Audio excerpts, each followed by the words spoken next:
ആരും അറിയാതെയും കാണാതെയും പോയ പ്രണയങ്ങളെ ഒരു വേദനയോടെ അല്ലാതെ ആർക്കും ഓർത്തെടുക്കാൻ സാധിക്കില്ല, അല്ലെ? അത്തരമൊരു പ്രണയത്തെ ഞാൻ ഇതിലും കണ്ടു. ഒരു പെൺകുട്ടിയുടെ അത്തരമൊരു ഓർമ്മയിലൂടെയുള്ള ഒരു തിരിഞ്ഞുനോട്ടമാണ് കാവൽക്കാരി എന്ന ഈ നോവൽ. ഞാൻ ഈ ബുക്ക് വായിച്ചു തുടങ്ങിയപ്പം എന്റെ ഓർമ്മകളിൽ ഓടിയെത്തിയത് മാധവിക്കുട്ടിയുടെ നീർമാതളം പൂത്ത കാലമായിരുന്നു. പക്ഷെ ഈ ബുക്കിന്റെ അവസാനം വരെ വായിച്ചു നിർത്തിയപ്പം എന്റെ ഉള്ളു നിറയെ കാവൽക്കാരി മാത്രമായിരുന്നു.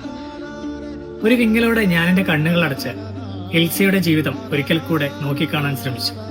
മാർമലയിലെ വലിയ തറവാട്ടിൽ ജനിച്ചു വളർന്ന എൽസിയുടെ ജീവിത കഥയാണിത്. എൽസിക്ക് ചുറ്റും കുറെ കഥാപാത്രങ്ങളെ നിങ്ങൾക്ക് ഈ ബുക്കിന്റെ ആദ്യ പകുതിയിൽ കാണാൻ സാധിക്കും. പക്ഷെ എൽസിക്ക് ആത്മബന്ധമുള്ളത് വളരെ ചുരുക്കം പേരോട് മാത്രമാണെന്ന് ഈ ബുക്കിന്റെ അവസാന പകുതി വായിച്ചു തീരുമ്പോൾ നിങ്ങൾക്ക് മനസ്സിലാവുകയും ചെയ്യും. ചേർത്ത് വെക്കാൻ ആഗ്രഹിച്ചതൊക്കെ കാലം അകറ്റി വെച്ചപ്പോൾ അവൾക്കെല്ലാം ഓർമ്മകൾ മാത്രമായി. ആ ഓർമ്മകളെ അന്യമാക്കാതെ അതിൽ ജീവിച്ചു വരികയാണ് അവളിപ്പോഴും. ഓർമ്മകളുടെ ഒരു നല്ല കാവൽക്കാരിയായി.